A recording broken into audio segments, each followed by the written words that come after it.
اور محدث اعظم بنا دیا ناصر الالبانی کو، جنہوں نے سوائے تخریج کی زندگی میں کام ہی کوئی سالڈ نہیں کیا ہے۔ اور ناصر الدین البانی وہ محدث اعظم ہیں کہ جو حدیث انہیں اپنے عقیدے کے خلاف نظر آتی ہے وہی ضعیف بھی ہے، وہی موضوع بھی ہے۔ بس کل حدیثیں جو ان کے عقیدے کے خلاف ہیں وہ موضوع، وہ ضعیف ہیں۔ وہ ناصر الالبانی وہ محدث اعظم ہیں۔ کاش اصل حدیث کی کتابوں کو پڑھا ہوتا، اصل تفاسیر کو پڑھا ہوتا، اصل اسانید اور طرق کو پڑھا ہوتا، اصل کتب کے سمندروں میں غوطہ زنی کی ہوتی، اسماء و رجال اور علم جرح و تعدیل کی کتابیں پڑھی ہوتی، اصل حدیثیں ہی پڑھی ہوتی تو کوئی بات تھی۔ اردو کی ایک کتاب پڑھ لی اور اس البانی صاحب کو محدث اعظم بنا دیا۔ اس کی محدث اعظمیت بھی سناتا ہوں آپ کو برسبیل تذکرہ، چونکہ آگے ہم چلیں گے۔ وہ ناصر کا حوالہ دیا ہے کہ انہوں نے بھی لکھا ہے اس حدیث کو اور صحیح لکھا ہے۔ وہ ناصر الدین البانی کیا محدث اعظم ہے۔ یہ میرے ہاتھ میں کتاب امام بخاری کی الادب المفرد ہے، آپ اس کو پہچان لیجئے۔ امام بخاری کی الادب المفرد، یہ کتاب مدینہ یونیورسٹی میں، ام القرا میں، سعودی عرب میں، عالم عرب میں یہ شامل نصاب ہے، اور شرق تا غرب دنیا کے ہر بڑے مکتبے پر یہ اویلیبل ہے۔ یہ کتاب نایاب نہیں ہے۔ امام بخاری نے اسلامک ایٹیکیٹس پر، اسلامک مینرز پر، اسلامک ویلیوز پر لکھی ہے، بڑی اونچے درجے کی کتاب الادب المفرد۔ ان کے شیخ امام بخاری کے شیخ امام ابن ابی شیبہ، انہوں نے بھی کتاب لکھی ہے کتاب الادب۔ اب اس کتاب میں میں نے کیا کیا کہ میں جو نسخہ ملتا ہے شرح کے ساتھ، تخریج تحقیق کے ساتھ، نیا سے نیا، ہر ایک کتاب کا بھی اگر نئی تخریج ہوتی ہے، نئی تحقیق ہوتی ہے، نئی شرح آتی ہے، نئے حواشی آتے ہیں، کام ہوتا رہتا ہے، جو بھی ملے میں خرید لیتا ہوں۔ تو ایک ایک کتاب کے کئی نسخے، نئی تحقیق، نئی تخریج اور نئی شروع کے ساتھ ہمارے پاس ہوتے ہیں۔ یہ طریقہ ہے۔ تو میں ایک کتاب خرید لایا، ناصر الدین البانی صاحب نے تخریج کی تھی، وہ کتاب میرے پاس موجود ہے۔ میں نے دورہ صحیح مسلم میں دکھائی تھی، کیو ٹی وی پر چل چکا ہے، وہ کینیڈا میں پڑھی ہے، اس وقت میرے پاس نہیں ہے، تو میں نے کتاب کے صفحے بھی اور کتاب ساری پوری دنیا کو دکھائی تھی، وہ کینیڈا میں ہے۔ کیا ہوا، اچانک نظر سے کتاب گزری تو دور سے میں نے دیکھا تو میں نے سمجھا الادب المفرد ہے، لکھا ہوا تھا الادب المفرد۔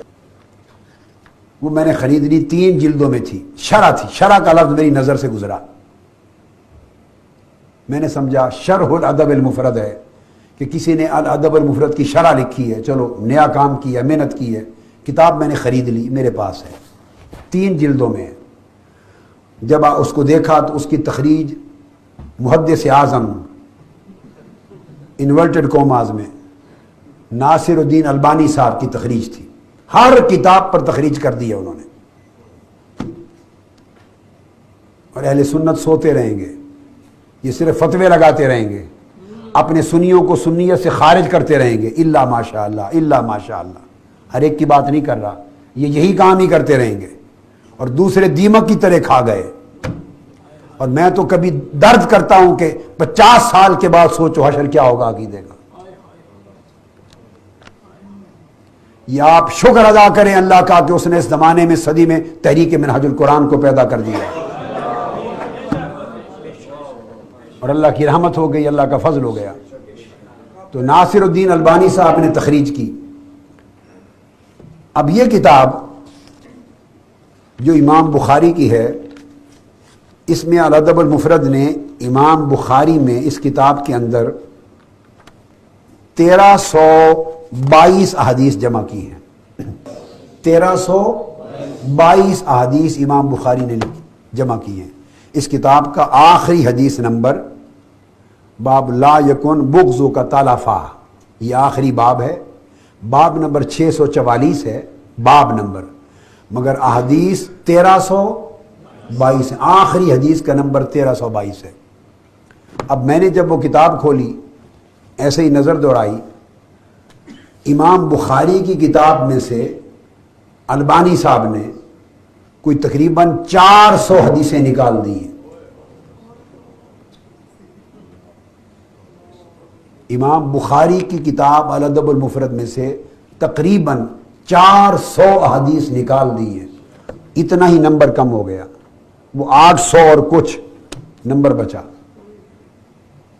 میں نے سر پکڑ لیا اپنا، چکرا گیا میرا سر، جو ابھی تک میرے ذہن میں نہیں تھا۔ میرا خیال تھا شرح الادب المفرد ہے کہ امام بخاری کی ادب مفرد کی شرح کمنٹری لکھی ہے۔ جب میں نے دیکھا کہ 400 حدیثیں نکال دی گئیں تو میں نے کہا استغفر اللہ العظیم لا حول ولا قوت الا باللہ العلی العظیم، یہ شرح تو نہیں ہو سکتی، یہ کچھ اور ہوا ہے۔ میں نے غور سے دوبارہ اس کتاب کے ٹائٹل پہ نظر دوڑائی، البانی صاحب کی تھی وہ تخریج، ساتھ شرح ان کے شاگرد نے کسی ساتھی نے لکھی۔ جب غور سے دیکھا تو لکھا ہوا تھا صحیح الادب المفرد، یعنی انہوں نے پہلے الادب المفرد کو صحیح کیا، پہلے غلط تھی۔ امام بخاری کی کریکشن کی، امام بخاری کی کریکشن کی، یعنی اس میں پہلے موضوع، ضعیف اور معاذ اللہ سب رطب و یابس جمع تھا، موضوع اور ضعیف جمع تھا امام بخاری میں۔ اب انہوں نے اس کو لکھا کہ یہ الادب المفرد امام بخاری نے لکھی، اب میں اس کو صحیح کر رہا ہوں، یعنی جو غیر صحیح حدیثیں تھیں، موضوع اور ضعیف وغیرہ، وہ سب نکال دی ہیں۔ اب میں نے صاف ستھرا پاک کر دیا ہے، اب یہ الادب المفرد صرف صحیح احادیث پر مشتمل ہے جو امام بخاری نہیں کر سکے۔ تو گویا محدث اعظم صاحب کا مطلب یہ ہے کہ اب وہ امام بخاری کی کریکشن کرنے والا بن گیا ہے، امام بخاری کا استاد بن گیا ہے، امام بخاری کا ٹیچر بن گیا ہے، ان کو صحیح کر رہا ہے۔ خدا جانے بقایا کیا بچے گا، اور اگر یہ عمل جاری رہا تو 50 سال بعد کیا ہوگا؟ اگر ہر کتاب کو صحیح کرنے لگ گئے وہ، تو کیا بنے گا؟ 400 کے قریب احادیث امام بخاری کی الادب المفرد سے نکال دی۔ پھر میں نے صرف نمونے کے طور پہ دیکھا، مجھے سمجھ آ گئی کہ کیا کیا نکالا ہوگا۔ جو حدیث ان کے عقیدے کے خلاف ہوگی وہ موضوع ہے، وہ ضعیف، اس کو نکال دیا۔ یہ ہے محدث اعظم، ان کا کام یہ ہے، حدیثوں کی کتابوں کو پڑھنا، جس حدیث کو دیکھا کہ ان کے عقیدے سے میل نہیں کھاتی، ان کے عقیدہ ان کے خلاف ہے، ان کے عقیدے سے جوڑ نہیں ہے، اور جس عقیدے کو وہ رد کرتے ہیں وہ ثابت ہوتا ہے، بس اس کو ضعیف اور موضوع بنا کے نکال دیا، رد کر دیا، اور تخریج کے ذریعے صفحے بھر دیے۔